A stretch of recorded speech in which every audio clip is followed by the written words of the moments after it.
Hello, this is Kelda Lang-Poynott, author and educator, and I am back with another Hey Miss Kelda. This is number 17.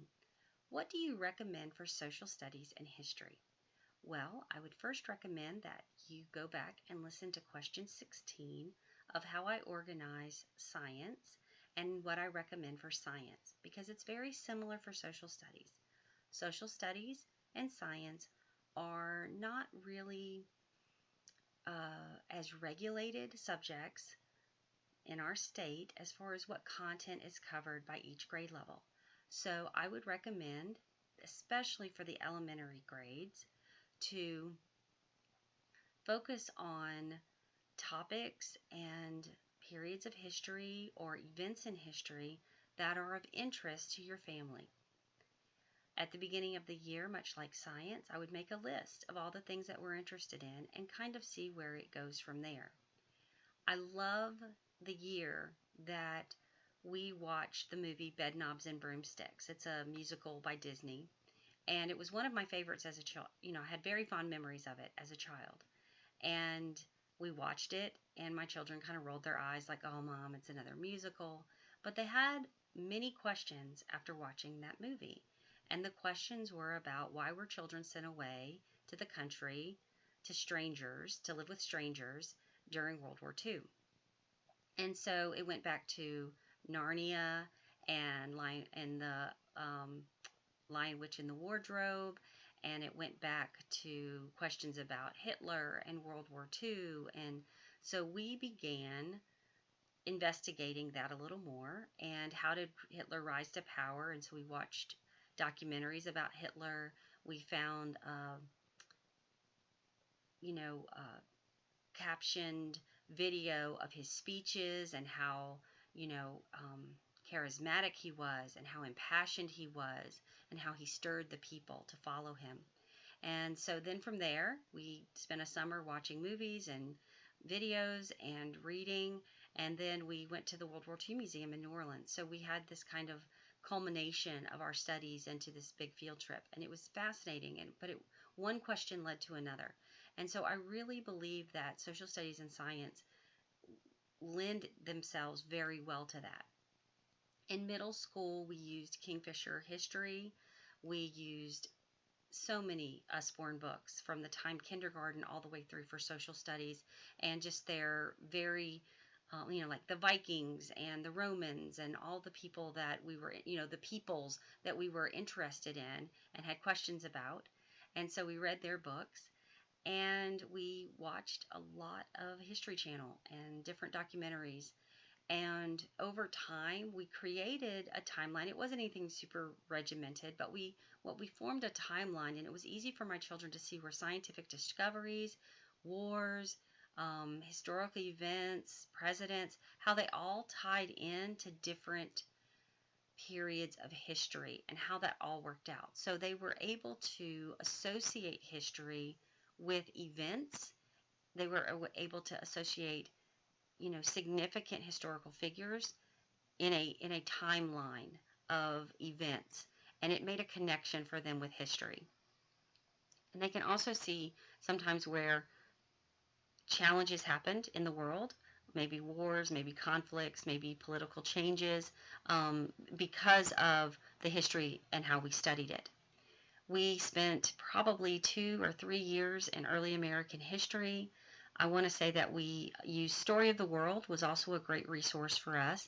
We did not mummify a chicken in the ancient times, but we did during the medieval times make swords and shields and our own family crest, and we had so much fun illuminating letters and many things that were from the Middle Ages. We kind of got stuck there, and then we went on to early colonial times and early American history and spent probably 2 or 3 years in that period.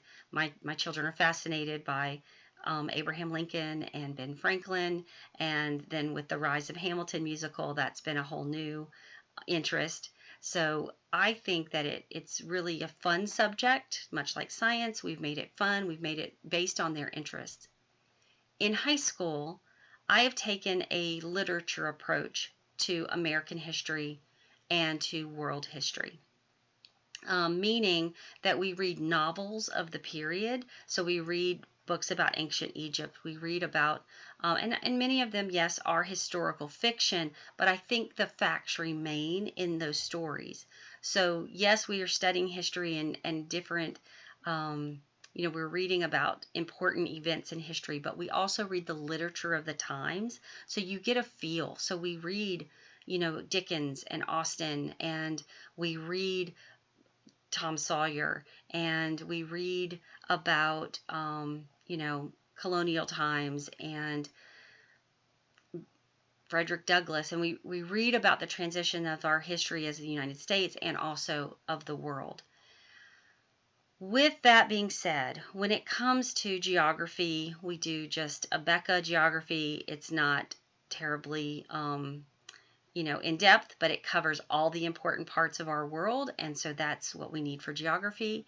And I moved a lot as a military kid, so we knew United States geography, but I didn't know world geography probably until I got to college. So that's something that I do want to expose all of my students to, and have a better sense of where things are happening in the world. When they hear about something, at least they know where to find that on the map. I also like very applicable, tangible learning when it comes to economics and civics, or what do they call it, American government. So with American government, we study government, and we study things that are happening right now, current events. When it comes to economics, we study personal finance, and we read Dave Ramsey, and we read Robert Kiyosaki with Rich Dad Poor Dad, and get a very foundational, applicable way of managing our money and having an idea of how money works.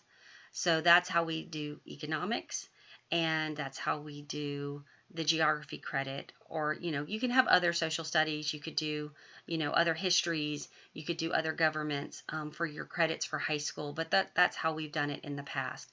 I like the literature approach. Yes, my students end up receiving a credit for English and a credit for history with the same books, because it's covering, all of those topics. And they may read 10 novels in the course, or, autobiographies, or 10 books in the course of a year with American history or with world history.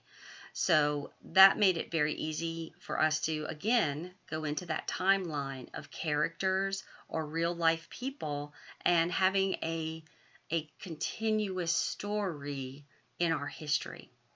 So I hope that's helped you.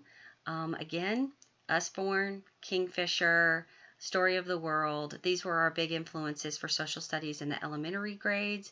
And then into high school, we specifically focused on those subjects.